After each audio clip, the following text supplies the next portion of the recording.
Osiibyo omulabi waffe wa MRU TV kadde ka mawulire ngoga kutuusaako noga kusomera ndi Muwonge Michael katulabe emitwe egikulembedde amawulire ga leero.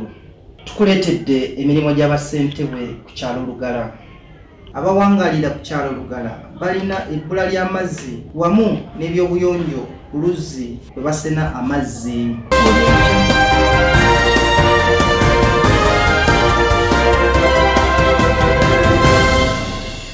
Abantu bangi beebuuza emirimu egikolerwa abakulembeze eb'enjawulo basobole okumanya bwe balina okufuna obuweereza obutuufu. Olunaku lwa leero tukuleetedde emirimu gya ssentebe w'ekyalo Lugala era nga n'ebino bye batunnyonnyodde. Omusasi waffe Michael Muwonge katuwa ebisingawo. Oluvannyuma lw'okukizuula nti abantu bangi tebamanyi mirimu gya ssentebe w'ekyalo, kamera zaffe tuzikeezezza Lugala mu constituency ya Lubaga North mu Kampala district ku LC1 eye Lugala ekulemberwa mwami Kabuye Gonzaga wamu n'omumyuka we balina bye batutegeezezza ku mirimu egikolebwa ssentebe. Kati kyalo kino nga mwami wa Ssaabasajja Kabaka namusiganye ku ofisi ya chairman Kabuye Gonzaga Lugala era nga nze ndi ku security committee ekiseera ekimu. Ekyalo kino oba tukikwanaganya mu nkulaakulana n'abantu ba bulijjo tusaana okukwatibwa wamu ne bakansalaasi. Kansalaasi mu kitundu kino bo bafudde kuweereza ku byabufuzi kubimalirira mu bibiina byabufuzi naye senga baddira community service okugiza wansi ekyalo kino kyalibadde kya matendo nnyo okusinga. Amyuka ssentebe ayongedde n'atutegeeza nti okulwanyisa obumenyi bw'amateeka kye kimu ku mirimu egikolebwa ssentebe wabula nga agikola ayambibwako akakiiko. Okusooka nabadde nkwataganyiza n'ekigambo ky'obulamu bw'abantu. Ekigambo ky'obulamu bw'abantu kitegeeza ne security. Security kintu kikulu nnyo. Era Lugala wano yali Lugala police post ne bagifuula station ne tufunamu Wakasanke nefuuka post. Kali mukyo mu kitundu ky'abantu abantu bangi nnyo abamu ba refugees abamu banna Uganda naye bonna bakwasiza wamu naye nga ssentebe Kabuye yabategeeza bonna bakiikenga mu nkiiko. Enkiiko ezo zijja kumanya lipooti eneva mu mbeera z'abantu mu kitundu tujja kufunamu resolution. Ssentebe ayongedde n'atutegeeza ku nkwata y'abasenze abapya abeesanga mu bitundu okusobola okulinnya obumenyi bw'amateeka ku nfeete. Ne bagifuula station ne tufunamu Wakasanke nefuuka post. Omumyuka wa ssentebe ku kyalo Lugala atugambye nti ssentebe akubiriza abantu mu kitundu naddala ku bintu ebireeta enkulaakulana wabula n'awanjagira gavumenti okwongera ku masomero ga gavumenti mu kitundu kitumbule ebyenjigiriza.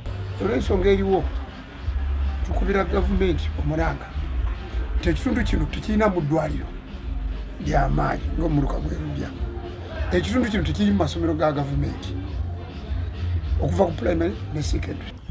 Mu constituency ya Lubaga North erimu emiruka 5 n'ebyalo 54 nga omuluka gw'e Kasubi gulina ebyalo 10 ate Nankulabye gulina ebyalo 9, omuluka gw'e Rungujja gulina ebyalo 10, omuluka gwa Lubya ebyalo 9 saako omuluka gw'e Namirembe Bakuli gulimu ebyalo 13.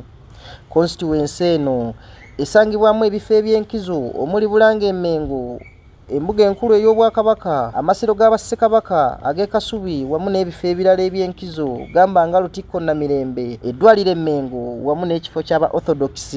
Abakulembeze abawerako bakiikiridde ekitundu kino mu lukiiko olukulu olw'eggwanga omuli eyaliko Honorable Waswa Lule, Tom Kayongo, Betty Kamya, Moses Kasibante wamu n'omubaka aliyo Honorable Kawalya Abubeka. Ekitundu kino kirimu abantu abalinamu ku ssente wamu n'abo abantu ba bulijjo nga bano okusingira ddala bali mu Nankulabye mu Kiyaye wamu n'ebifo ebirala nga bwe tutuukidde mu kitundu kino abantu tubabuuzizza emirimu gy'omubaka era buli omu agirabye bw'ati. Ekibuzo nakireeta era ffe abatuuze ebi ngaze Magumba njogera bweti Mwami Baka Kawalya tumwagala nga tumwagala. Tufiirwa ebbaasa azituwa, entebe azituwa, tenti azituwa, amasepichi ag'okufumba, amabuga agatuwa ate n'okuziika najja. Mu ngeri y'emu abantu bwe babuuziddwa oba omubaka aliyo abakiikiridde bulungi batutegeezezza bwe bati. Naye musajja ateesa bulungi naye Kawalya musajja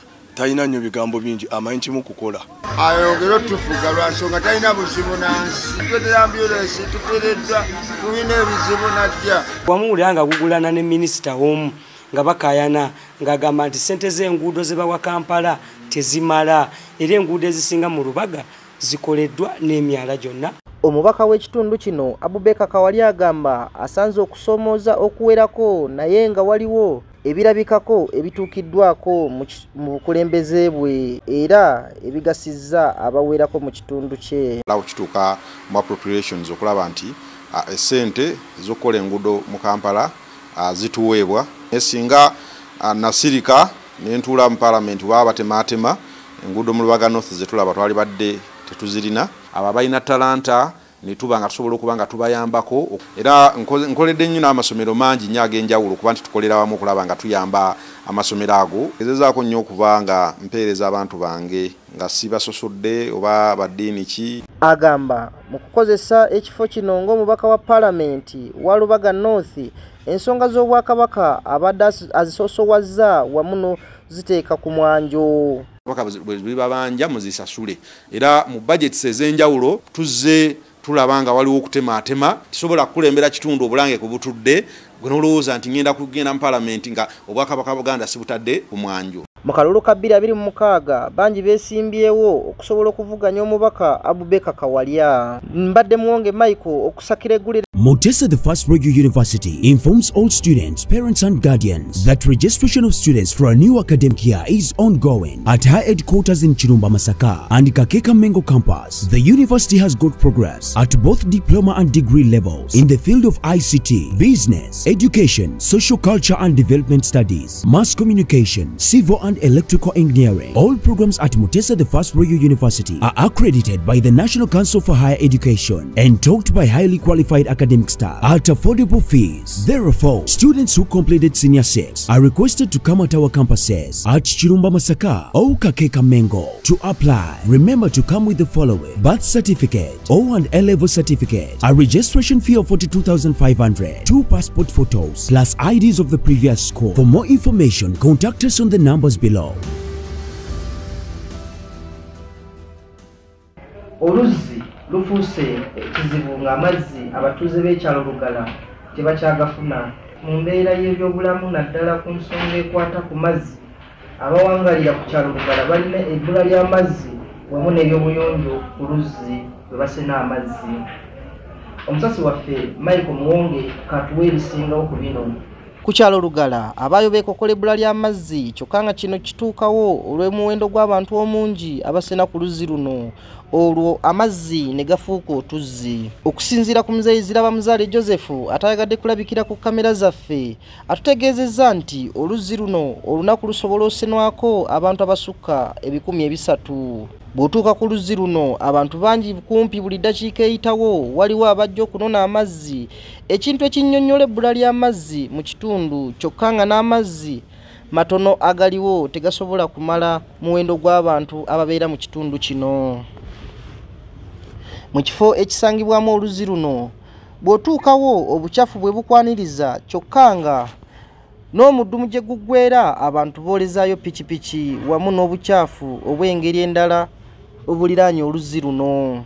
Mu ngeri y'emu muzeeyi Zirabamuzaale Joseph atutegeezezza nti amazzi gano gava mu nsulo kyokka nga akaseera katuuka amazzi ne gakendeera ddala, olwo ebbula ly'amazzi mu kitundu neefuuka emboozi. Mbadde Muwonge Michael okusakira egguliro eryo ku lwe MRU TV Pokopoko News. Kulikayo nnyo omusasi waffe Michael Muwonge. Mbadde Muwonge Michael kusomera amawulire gano eno ku lwa MRU TV. Mbeere bulungi, Aisha Basajja Kabaka wangaala.